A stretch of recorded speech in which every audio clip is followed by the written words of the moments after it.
À propos, pour éduquer moins bête.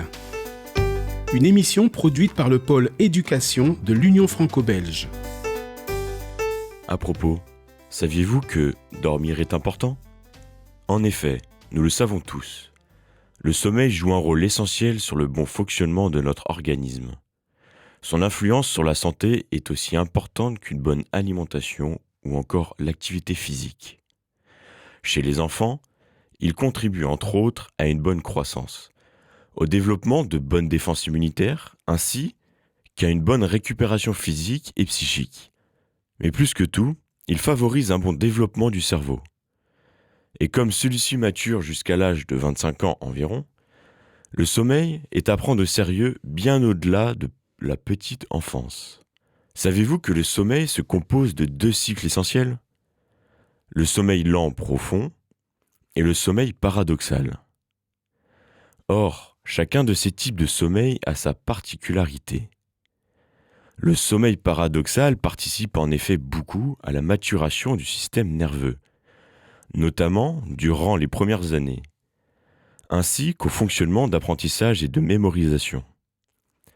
Le sommeil lent, profond, favorise quant à lui la croissance de l'enfant et de l'adolescent, notamment en stimulant la sécrétion des hormones sexuelles. Un autre élément important à prendre en considération, c'est la durée du sommeil. Or, on le sait, celle-ci varie en fonction de l'âge. Ainsi, la première année, le bébé a besoin de 12 à 17 heures de sommeil. Dans sa deuxième année, ses besoins diminuent de 11 à 14 heures. En maternelle, un petit enfant devrait dormir entre 10 et 13 heures. Jusqu'à ses 4 ans, l'enfant a besoin de faire une sieste. Or, l'entrée en maternelle et le passage notamment en moyenne section peut occasionner une interruption brutale de la sieste. Cette contrainte sociale n'est pas toujours adaptée aux besoins personnels de l'enfant, surtout s'il a un grand besoin de sommeil. Le parent doit donc particulièrement être attentif durant cette période à coucher l'enfant suffisamment tôt le soir et ceci de façon régulière afin qu'il puisse bénéficier de son quota de sommeil indispensable. En primaire, soit de 6 à 13 ans, il a encore besoin de 9 à 11 heures de sommeil. C'est pourquoi un couchage tôt en soirée, autour des 20 heures, est recommandé. L'adolescent, enfin, ne voit pas diminuer ses besoins de sommeil de beaucoup. Il devrait dormir entre 8 et 10 heures. Dans le quotidien, cette diminution du temps de sommeil se traduit souvent par un coucher plus tardif. On constate en effet que le temps passé en sommeil lent profond à l'adolescence diminue.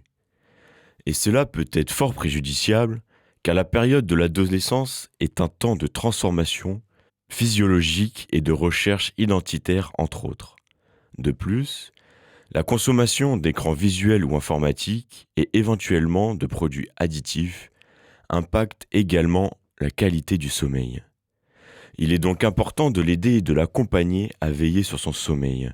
Le risque d'être touché par un retard de phase en repoussant l'heure du coucher naturel, ce qui induit un lever plus tardif et une difficulté à se réveiller pour respecter les contraintes scolaires par exemple, peut avoir des conséquences délétères sur la santé de l'adolescence et la qualité de ses apprentissages. Alors valorisons le sommeil et ne le qualifions pas trop vite de fainéantise ou temps perdu. C'était À propos, présenté par Raphaël. Une chronique produite par le pôle éducation de l'Union franco-belge.